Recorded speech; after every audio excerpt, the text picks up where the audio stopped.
In this video, I'm gonna teach you how to use a jacuzzi bathtub in a hotel. It's a very easy process, so make sure to follow along.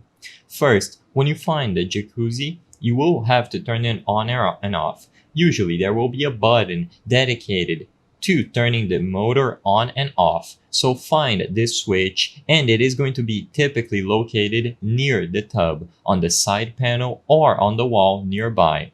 When you locate the switch, turn it on, and the motor and the jets will be activated. If you cannot find the switch, make sure to ask the hotel staff and they will be able to point you to the right direction.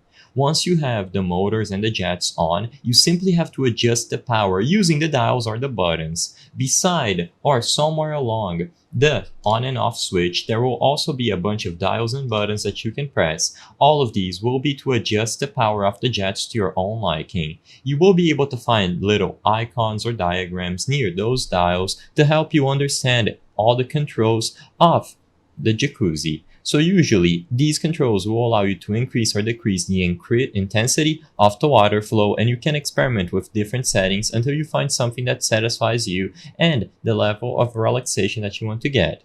Now, once you customize and you get the best experience possible, you can set a timer if it has that function. So usually there will be a clock near one of the dials and you can set a timer to how much time you want to spend on there. This feature will be handy if you want to ensure that you don't spend too much time in there. So you can set up a timer, and when it's done, you can get out and resume whatever it is that you want to do afterwards. Make sure that you step in and out with caution, and as long as you follow these instructions and you use the buttons to turn the motors on and off and you adjust the jets to your own liking, you will be able to use any jacuzzi hotel bathtub. I hope I was able to help you on how to use jacuzzi bathtub in a hotel. If this video helped you, please be sure to leave a like and subscribe for more very easy tips. Thank you for watching.